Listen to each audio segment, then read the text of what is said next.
আমি বানাতে চলেছি শুটকি মাছ। তার জন্য প্রথমে শুটকি মাছটা সেদ্ধ করে নিয়েছি, আর এখানে সব সবজি বানিয়ে নিয়েছি, বানিয়ে ধুয়ে রেডি করে রেখেছি। এখন আমি কড়াইতে তেল দিয়ে জিরা ফোড়ন দিয়ে সেই শুটকি মাছটা দিয়ে দিব। শুটকি মাছটা দিয়ে একটু নেড়ে চেড়ে নিলাম আমি। তার মধ্যে এখন সেই সবজিটা বানিয়ে রেখেছি, সেই সবজিটা দিয়ে দিলাম, দিয়ে নেড়ে চেড়ে নিব। আর বন্ধুরা, এই শুটকি মাছটা আমি বাড়িতেই বানিয়েছি, সেই ভিডিওটা তোমাদের কাছে শেয়ার করেছিলাম, সেই শুটকি মাছটাই। আর এখানে এখন আমি আন্দাজ মতো লবণ দিয়ে দিলাম, আর কাঁচা লঙ্কা বেটে রেখেছি, সেই কাঁচা লঙ্কা বাটাটা দিয়ে দিলাম, আর হলুদ দিয়ে এখন একটু নেড়ে চেড়ে নিব কিছুক্ষণের জন্য। কিছুক্ষণ নেড়ে চেড়ে ঢাকনা দিয়ে রাখবো, গ্যাসের আঁচ কমিয়ে দিয়ে রাখবো। কিছুক্ষণ পরে আবার ফিরে আসছি। তো কিছুক্ষণ পরে ফিরে আসলাম। এখন আমি এই অবস্থায় আছে, একটু নাড়াচাড়া করে তার মধ্যে আমি ধনেপাতা দিয়ে দিলাম। আর আমি এই শুটকি মাছটা দুই ভাগেই করব।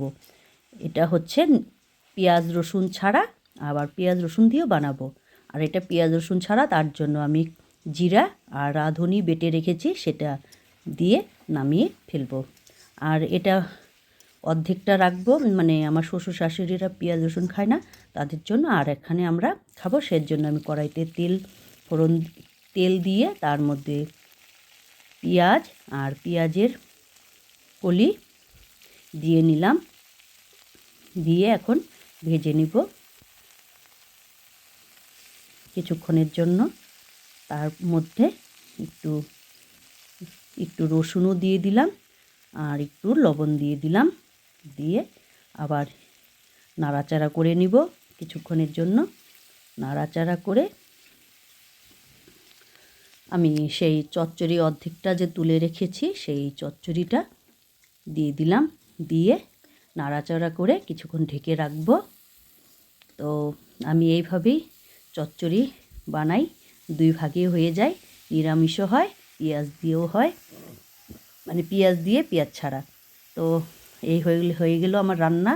তো আমার রান্না ভালো লাগলে আমার পাশে থেকো, আমার পাশে থাকার জন্য অনেক অনেক ধন্যবাদ। এই হচ্ছে আমার তৈরি শুটকি মাছের চচ্চড়ি।